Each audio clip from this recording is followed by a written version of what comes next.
Hi friends, welcome back to my channel. ಹೇಗಿದ್ದೀರಾ? ಎಲ್ಲರೂ ಆರಾಮದಿರಿ ಅಂದ್ಕೊಂಡಿದ್ದೀನಿ. ನಾವು ಸಹ ಆರಾಮದ್ದೀವಿ. ಬನ್ನಿ ಇವತ್ತಿನ ವ್ಲಾಗ್ನ ಸ್ಟಾರ್ಟ್ ಮಾಡ್ತಾಯಿದ್ದೀನಿ. ಸಾಯಂಕಾಲ 6:30 ಆಗಿದೆ. ಇವಾಗ ವ್ಲಾಗ್ ಸ್ಟಾರ್ಟ್ ಮಾಡಿದ್ದೀನಿ.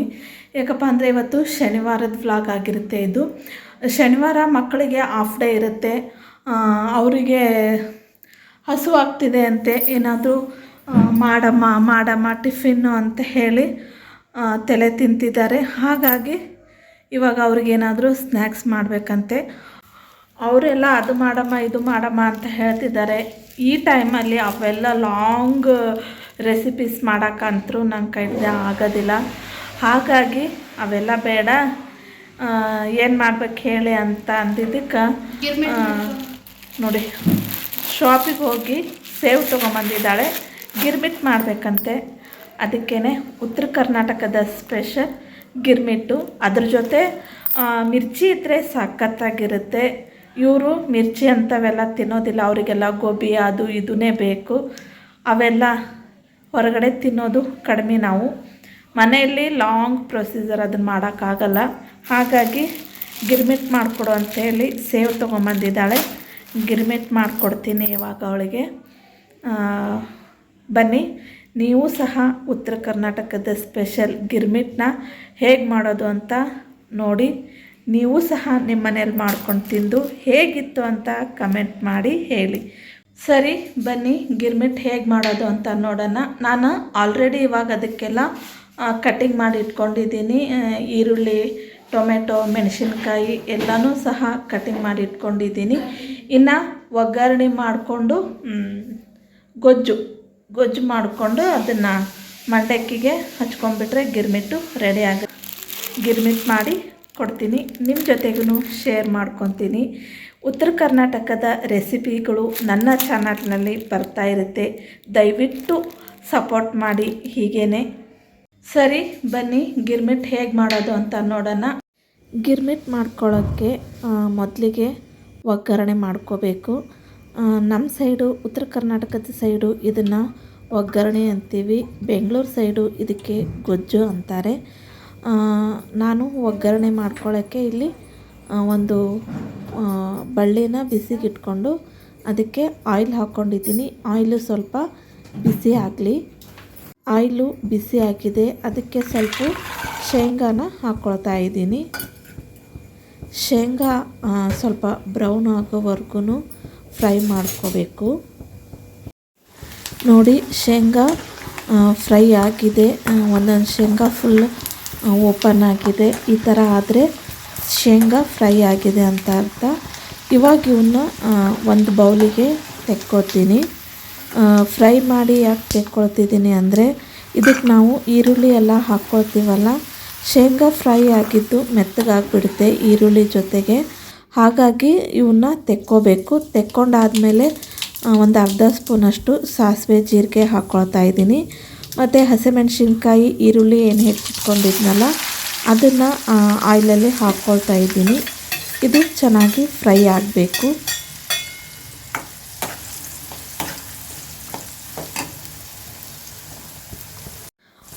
ಒಗ್ಗರಣೆಗೆ ಒಂದು 10 ಎಲೆ ಕರಿಬೇವನ್ನ ಹಾಕ್ಕೊಳ್ತಾ ಇದ್ದೀನಿ. ಮೊದಲಿಗೆ ಹಾಕ್ಕೊಂಡ್ಬಿಟ್ರೆ ಕರಿಬೇವು ಫುಲ್ ಕ್ರಿಸ್ಪಿ ಆಗೋಗ್ಬಿಡುತ್ತೆ. ಹಾಗಾಗಿ ಈರುಳ್ಳಿ ಎಲ್ಲ ಹಾಕ್ಕೊಂಡ್ಮೇಲೆ ಹಾಕ್ಕೋಬೇಕು. ಈಗ ಚಿಕ್ಕದಾಗಿ ಹೆಚ್ಕೊಂಡಿರೋ ಒಂದು ಟೊಮೆಟೊ ಹಣ್ಣನ್ನು ನಾನಿಲ್ಲಿ ಹಾಕ್ಕೊಳ್ತಾ ಇದ್ದೀನಿ. ಈರುಳ್ಳಿ, ಹಸಿಮೆಣಸಿನ್ಕಾಯಿ, ಟೊಮೆಟೊ ಚೆನ್ನಾಗಿ ಬೇಯಬೇಕು ಒಗ್ಗರಣೆಯಲ್ಲಿ.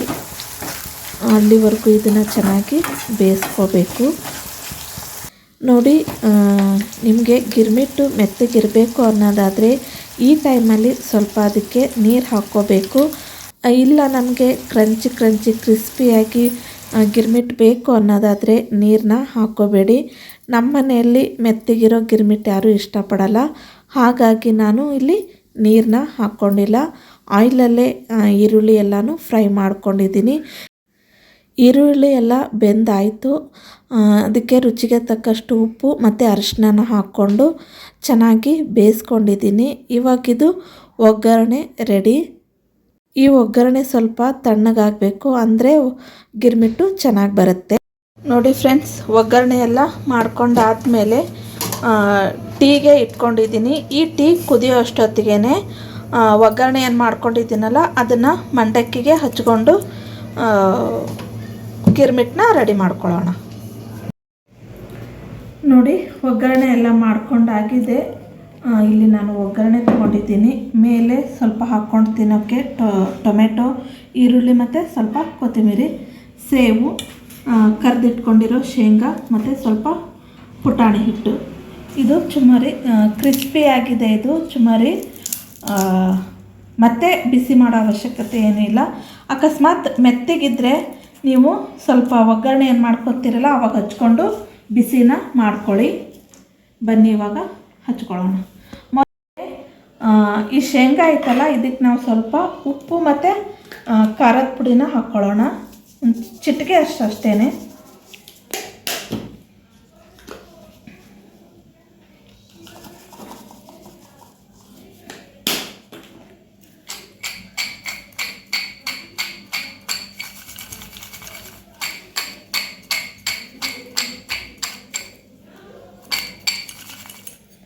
ಇದನ್ನು ಸೈಡಿಗೆ ಇಟ್ಬಿಟ್ಟು ಈ ಒಗ್ಗರಣೆ ಏನೈತಲ್ಲ ಇದನ್ನು ಹಾಕ್ಕೊಳ್ತಾ ಇದ್ದೀನಿ ಫಸ್ಟಿಗೆ.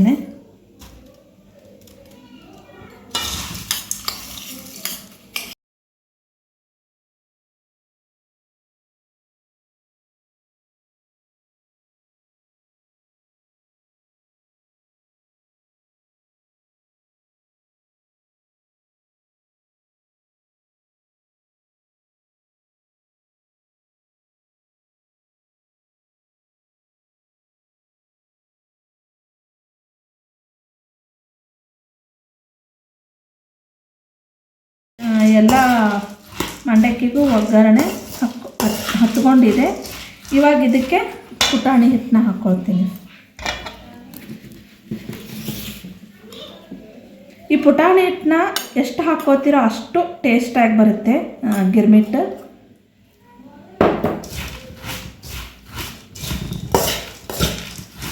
ಹಳ್ಳಿ ಸೈಡು ಹೋಟೆಲ್ಗಳಲ್ಲೆಲ್ಲ ಈ ಥರ ಮಾಡಿ ಇಟ್ಕೊಂಡು ಬಿಟ್ಟಿರ್ತಾರೆ ಬೆಳಗ್ಗೆನೇ.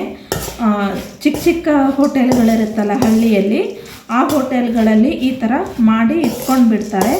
ಆಮೇಲೆ ಬಂದವರಿಗೆಲ್ಲ ರೆಡಿ ಮಾಡಿ ಕೊಡ್ತಾರೆ. ತುಂಬ ಸಖತ್ತಾಗಿರುತ್ತೆ. ಯಾರೆಲ್ಲ ಈ ಗಿರ್ಮಿಟ್ಟನ್ನ ಟೇಸ್ಟ್ ಮಾಡಿದ್ದೀರೋ ಅವರು ಕಮೆಂಟಲ್ಲಿ ನನಗೆ ಹೇಳಿ. ಇವಾಗ ಗಿರ್ಮಿಟ್ಟು ರೆಡಿ. ನೋಡಿ, ಇವಾಗ ಗಿರ್ಮಿಟ್ಟಿಗೆ ಏನೆಲ್ಲ ಹಾಕ್ತಾರೆ, ಏನೆಲ್ಲ ಮಾಡ್ತಾರೆ ಅನ್ನೋದನ್ನು ನಿಮಗೆ ತೋರಿಸ್ತಾ ಇದ್ದೀನಿ. ಫಸ್ಟಿಗೆ ಈ ಥರ ಮಂಡಕ್ಕಿ ಹಾಕ್ಕೊಂಡು ಸ್ವಲ್ಪ ಸೇವು,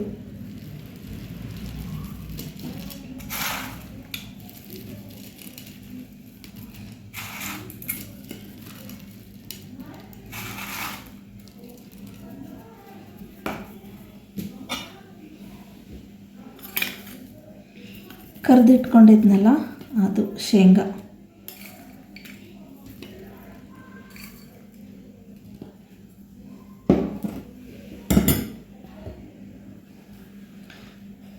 ಚಿಕ್ಕದಾಗಿ ಹೆಚ್ಕೊಂಡಿರೋ ಈರುಳ್ಳಿ,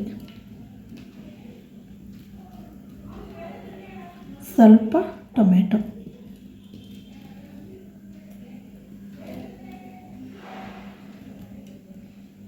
ಒಂದು ಸ್ವಲ್ಪ ಕೊತ್ತಂಬರಿ.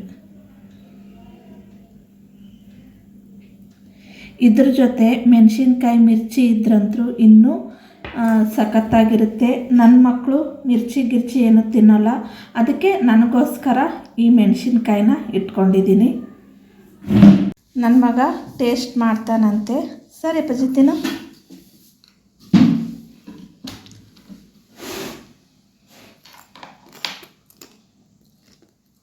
ಅಮ್ಮ ಮೆಣಸಿನ್ಕಾಯಿ ಬರಲ್ಲ ಮತ್ತೆ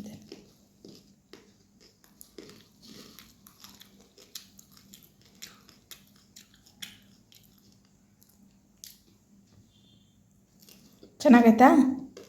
ಖುಷಿ ಆಯ್ತಾ? ಸರಿ, ಓಕೆ ಫ್ರೆಂಡ್ಸ್, ಗಿರ್ಮಿಟ್ಟು ಮಾಡಾಯಿತು. ಇವಾಗ ತಿನ್ನಬೇಕಷ್ಟೇ. ನನ್ನ ಮಗ ಆಲ್ರೆಡಿ ತಿಂತಿದ್ದಾನೆ. ನಾನು ಮಾಡಿರೋ ಈ ಗಿರ್ಮಿಟ್ ರೆಸಿಪಿ ನಿಮ್ಮೆಲ್ಲರಿಗೂ ಇಷ್ಟ ಆಗಿದೆ ಅಂತ ಅಂದ್ಕೊಳ್ತೀನಿ. ಹಾಗೆ ನನ್ನ ವ್ಲಾಗು ಸಹ ನಿಮ್ಮೆಲ್ಲರಿಗೂ ಇಷ್ಟ ಆಗಿದೆ ಅಂತ ಅಂದ್ಕೊಳ್ತೀನಿ. ಹೀಗೆ ಯಾವಾಗಲೂ ಸಪೋರ್ಟ್ ಮಾಡ್ತಾಯಿರಿ, ನನ್ನ ವೀಡಿಯೋಸ ನೋಡ್ತಾಯಿರಿ, ಕಮೆಂಟ್ ಮಾಡಿ ಹೇಗಿತ್ತು ಅಂತ, ಮುಂದೆ ಯಾವ ಥರ ವೀಡಿಯೋ ಮಾಡಬೇಕು ಏನು ಎಂತ ಅಂತ ಎಲ್ಲನೂ ಕಮೆಂಟ್ ಮೂಲಕ ಹೇಳಿ. ನಾನು ಹಾಗೇ ವ್ಲಾಗ್ನ ಮಾಡೋಕ್ಕೆ ಇಷ್ಟಪಡ್ತೀನಿ. ಮತ್ತು ಈ ವ್ಲಾಗ್ನ ಇಲ್ಲಿಗೆ ಎಂಡ್ ಮಾಡ್ತಾ ಇದ್ದೀನಿ. ಮತ್ತು ಇನ್ನೊಂದು ವ್ಲಾಗೊಂದಿಗೆ ಭೇಟಿಯಾಗೋಣ. ಈ ವ್ಲಾಗು ನಿಮ್ಮೆಲ್ಲರಿಗೂ ಇಷ್ಟ ಆಗಿದ್ದರೆ ದಯವಿಟ್ಟು ಲೈಕ್ ಮಾಡಿ, ಶೇರ್ ಮಾಡಿ, ಹೇಗಿತ್ತು ಅಂತ ಕಮೆಂಟ್ ಮೂಲಕ ತಿಳಿಸಿ. ಹಾಗೆ ಸಬ್ಸ್ಕ್ರೈಬ್ ಆಗೋದನ್ನು ಮಾತ್ರ ಮರಿಬೇಡಿ. ಪಕ್ಕದಲ್ಲಿರೋ ಬೆಲ್ ಐಕಾನ್ನು ಒತ್ತಿ. ನಾನು ಹಾಕೋ ಎಲ್ಲ ವಿಡಿಯೋ ನೋಟಿಫಿಕೇಷನ್ ನಿಮಗೆ ಬರುತ್ತೆ. ಹಾಗಾಗಿ ಬೆಲ್ ಐಕನ್ನ ಒತ್ತೋದನ್ನು ಮಾತ್ರ ಮರಿಬೇಡಿ. ಮತ್ತೆ ಇನ್ನೊಂದು ವಿಡಿಯೋದೊಂದಿಗೆ ಸಿಗೋಣ. ಅಲ್ಲಿವರೆಗೂ ಸರ್ವೇ ಜನ ಸುಖಿನೋ ಭವಂತು. ಬಾಯ್.